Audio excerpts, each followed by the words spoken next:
자, 일부 이슈 인터뷰 시간에는 올여름 광주는 폭우와 폭염이 교차하는 기후재난의 한가운데 있었습니다. 400mm가 넘는 집중호우에 이어서 35도로 웃도는 폭염이 일상을 위협하고 있습니다. 기상이변이 일시적인 현상이 아닌 뉴 노멀로 자리 잡는 것 아니냐, 이런 우려가 커지고 있는데요. 기후위기 시대, 지역에서는 무엇을 어떻게 준비해야 할까요? 기후위기 전문가시죠. 광주광역시의회 산업건설위원장 박필순 의원 잠시 뒤에 모시고 이야기를 나눠보도록 하겠습니다. 자, 그리고 2부 톡보 투데이 시간에는 최근 나주 벽돌 공장 사건에서 봤듯이 우리나라 산업 현장에서 일하는 이주 노동자들이 차별과 폭력, 인권의 사각지대에 놓여 있습니다. 그 자료 화면 보신 분들은 깜짝 놀라셨을 것 같은데, 오늘은 그래서 이주 노동자의 인권 침해 실태를 한아름 리포터와 함께 짚어보겠습니다. 이대리를 불러 숫자 2만 눌러 062 둘둘둘에 둘둘둘둘 이대리 대리운전 062 누르고 2번만 7번 이대리 대리운전 눌러 062 둘둘둘에 둘둘둘둘 이대리 대리운전.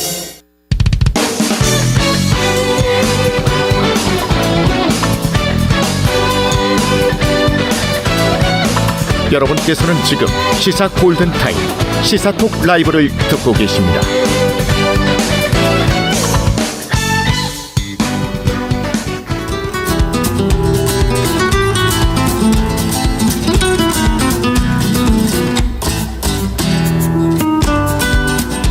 네, 시사톡 라이브 함께하고 계신 지금 시각 6시 12분을 막 지나고 있습니다. 자, 광주광역시 의회 산업건설위원장 박필순 의원 모시고 이야기 나눠보겠습니다. 안녕하십니까? 네, 안녕하십니까. 박필순입니다. 이 지난 재해복구 하시면서 굉장히 애쓰신 걸로 알고 있는데 어디를 좀 애를 쓰셨어요? 네, 저희 지역구 늘 고정적으로 이 침수 피해를 겪고 있는 그 첨단 지구임에도 불구하고 자연마을 두 곳이 있는데요. 네네. 봉산마을과 올봉마을이 있는데 그 올봉마을 주택가에 지금 토사가 때문에 이제 산사태까지는 아니지만요. 네. 토사가 흘러내려서 거기를 할머니 댁 치워드리는 재난 활동을 했습니다. 이렇게 몸으로 활동하시다 보니까 힘든 그런 나날을 보냈다 말씀을 해주셨는데, 네, 예. 자, 지난 17일 내린 기록적인 폭우 당시 이제 광주시 특히 의원님 지역구 첨단 1동, 2동 차량 이동을 감히 이제 상상을 못할 정도로 피해가 심했는데, 네, 예. 어느 정도였는지 다시 한번 말씀을 해주시죠. 네, 저희 첨단 지구에도 광주 어느 때도 어느 곳과 마찬가지로 폭우가 정말 쏟아졌습니다. 네네. 그래서 영산강이 물이 또 2020년에는 범람을 했지만 그 넘치지는 않았지만 첨단 대교 다리 밑까지 물이 거의 차서 차량을 운행을 못할 시기까지도 왔지만 다행히 거기까지는 안 가서 다행이었고요. 그 첨단 저희들 1, 2동 이때 도로에도 곳곳이 침수가 좀 되었고요. 그래서 그 큰 인방울대로 12차선이 넘는 인방울대로에도 물이 차가지고 차량 이동이 불편할 정도로 좀 있었고요. 첨단 3지구 같은 경우는 저희 이제 지역구는 아니지만 이 공사가 계속 이루어지고 있잖아요. 그 토사들이 계속 흘러내렸고 그러다 보니까 그 인근에 있는 과학기술원 지스트라고 하죠. 저희 지스트 인근이 또 범람을 해서 그 일대가 좀 많이 막혔습니다. 아까 말씀드린 그 자연마을 봉산마을 그 저희 올봉마을은 늘 침수의 위험이 있기 때문에 또 봉산에서 아파트 공사를 좀 하고 있어서 그 토사들이 좀 흘러내려서 도로 자체가 막혀서 동네 분들의 집안 침수뿐만이 아니라 토사도 흘러내려서 생존까지 위협받는 지금 어려움들을 겪고 있습니다. 네, 이럴 때일수록 더 주변에 관심을 갖고 힘을 모아야 할 때 같은데요. 네, 그렇습니다. 지금까지도 호우 피해 복구 중이시라고요? 네, 그렇습니다. 어쨌든 지금 북구에서는 지금 인명피해도 있었고 이에 대한 수습 과정도 필요하고요. 전체적으로 저희 동네도 그랬지만 이제 수해복구에 많은 또 시민들이 자원봉사자들이 예수지구고 일선의 통장님들까지 나서서 지금 하고 있어서 정리는 좀 많이 돼가고 있는 것 같습니다. 다만 아직 안 되는 것도 이제 농경지라든지 농사짓는 분들 그다음에 공장지대 이런 것들이 좀 정리가 좀 덜 돼 있긴 합니다. 그래서 지금 가게들도 어느 정도 수습이 돼서 장사도 좀 시작하고 계시는데요. 일단 피해 지역이 좀 심한 데들 특별 재난 지역으로 빨리 선포가 되고 이런 지원을 좀 받을 수 있는 것을 애타게 좀 기다리고 계십니다. 그렇게 이제 선포가 돼야 빠른 복구와 정상화가 될 텐데 네. 광주광역시는 특별재난지역에 포함되지 못했어요. 이제 담양은 포함이 됐는데 그렇습니다. 이 특별재난지역 선포가 중요한 이유를 말씀을 해 주시죠. 네, 뭐 아까 말씀드렸지만 이제 담양은 됐고 지금 광주 북구가 그나마 지금 피해액이 굉장히 200억대 되고 네. 나주가 한 100억대 됩니다. 그래서 지금 조사 중에 있어서 저희도 추가로 꼭 되기를 바라고요.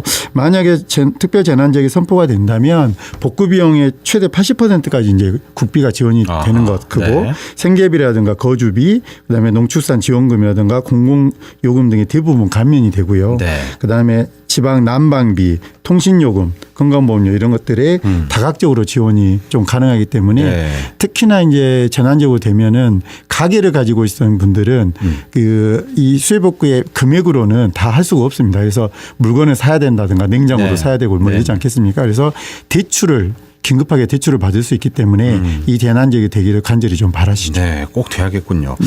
그렇다면 이제 의회 역할도 중요하고 기대가 될 텐데 어떤 게 있을까요?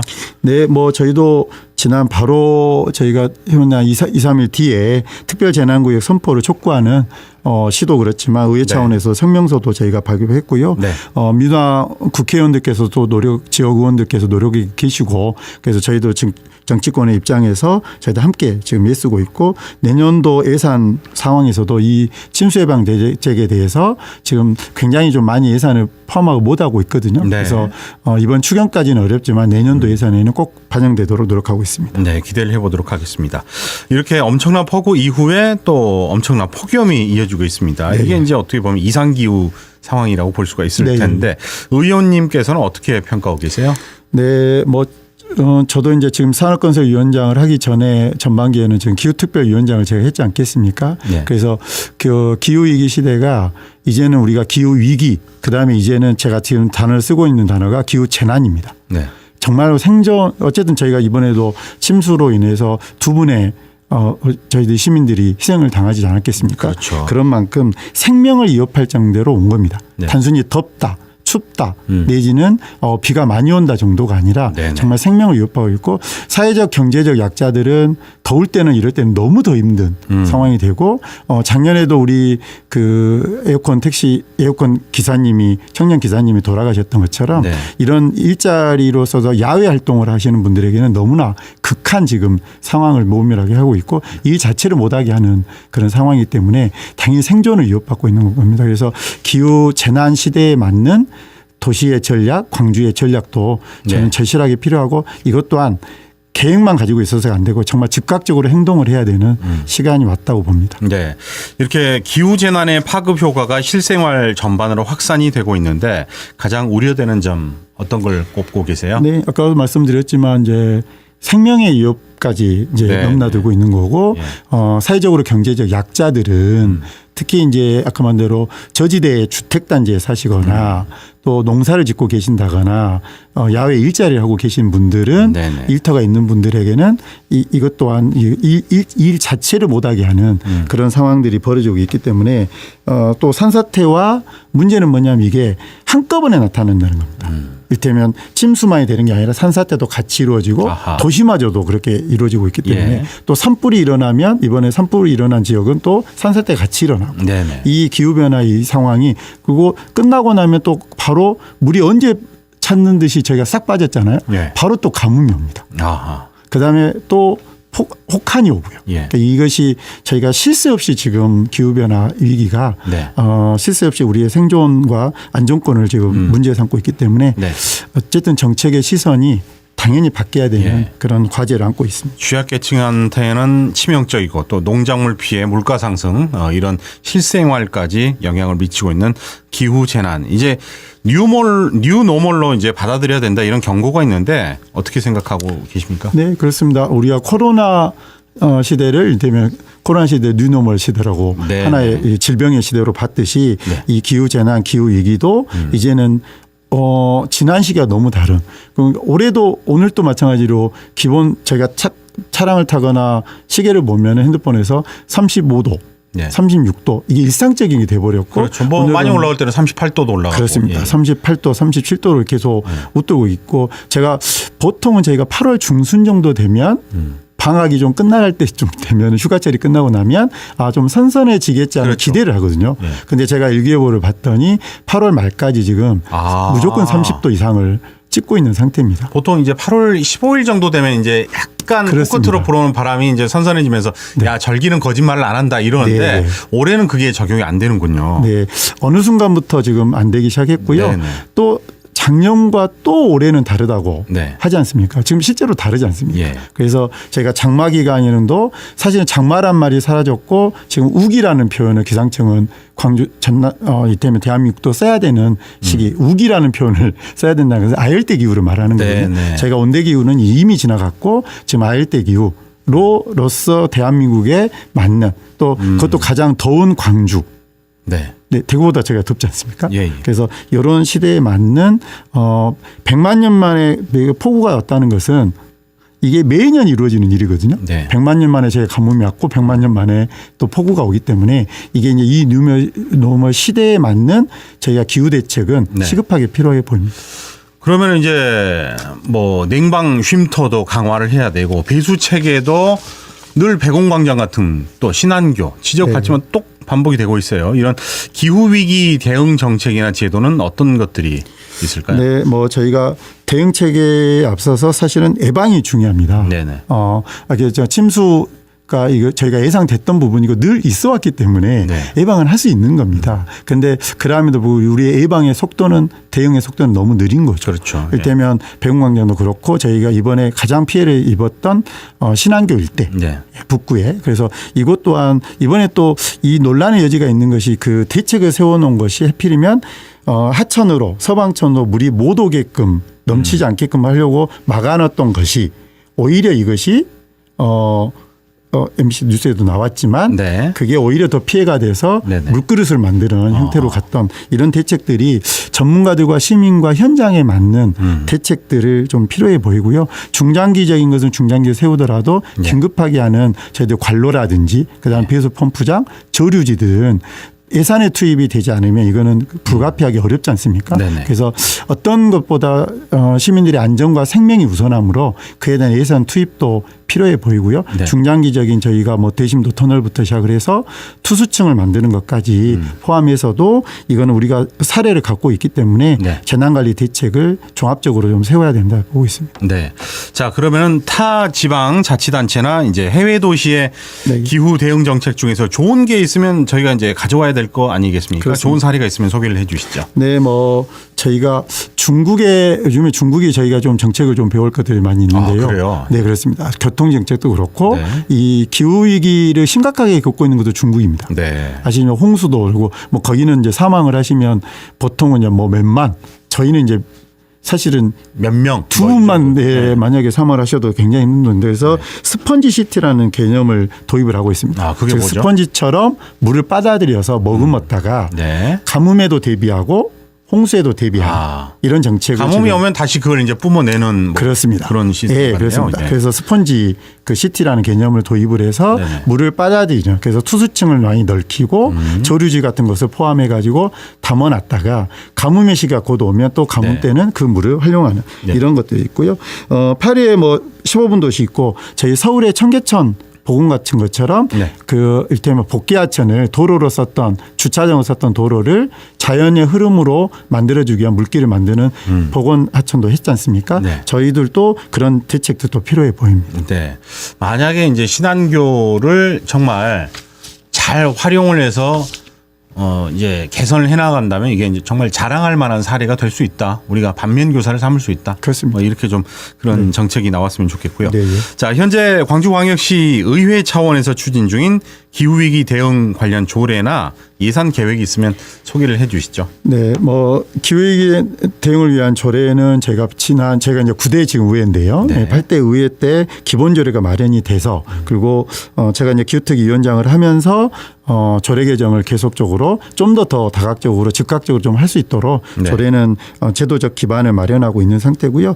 저희가 지난 그 전반기에 녹색 일자리 기후특위에서 녹색 일자리 패키지 저희가 조례들을 7개를 제정을 좀 했던 바 있고요. 네. 이 재난 관리에 대한 통해서 하는 저희 이제 또 환경 전문가인 최지연 네, 환경복지위원장님과 네. 또 제가 상업건설위원장이어서 같이 이런 부분들을 협력해서 재난관리 이 자원에 대한 통합관리 조례 제정들도 여러 제정들을 지금 제정하고 있는 상태고요. 그 예산 수립할 때 지금 어떻게 돼 있냐면 네. 기후 예산제가 도입돼 있어서 기후 예산에 도움이 되는 예산들은 적극적으로 추진을 하고 네. 그렇지 않은 예산들은 좀 더 보완을 해가지고 예산 삭감을 하는 거 이렇게 좀 기후 예산제들도 지금 준비하고 있는 상태입니다. 네.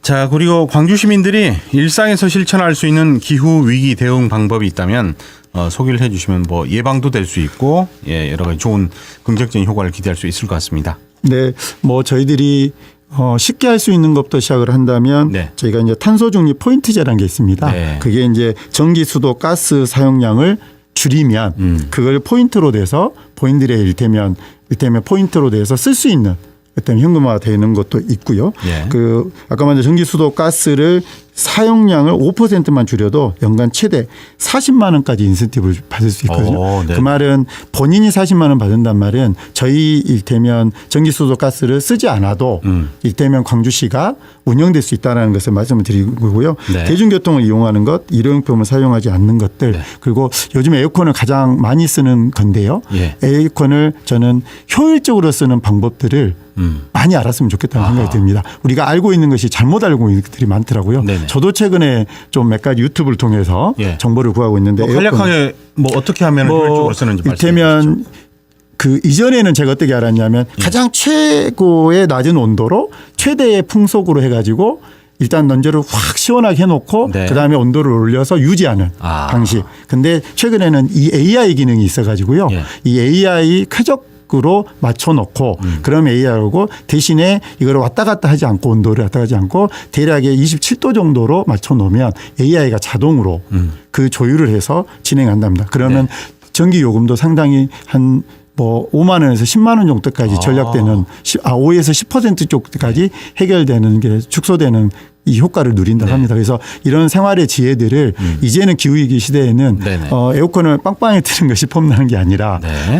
그것을 효율적으로 사용할 수 있는 우리 현대인이 되는 우리 시민들이 함께 해 주신다면 기후위기도 함께 극복해가는 과정이 되지 않을까 싶습니다. 물론 외출해서 돌아오시면 야 에어컨 정말 특 냉난방으로 틀어 뭐 이렇게 하면서 가장 세게 틀어놓고 이제 온도를 바꿔놓고 조절을 하는데 그게 이제 좀 에너지를 낭비하는 효율적으로 쓰지 못하는 방법이란 거 여러분 좀 기억을 해주시고 개선을 해나가면 좋을 것 같습니다. 그것도 효율적 방법이긴 한데요. 네. 그보다 더 좋은 효과적인 방법들도 있으니까 그거를 시민들께서 지혜를 같이 만들어가면서 적응을 해가면 좋겠다는 생각을 합니다. 네, 알겠습니다.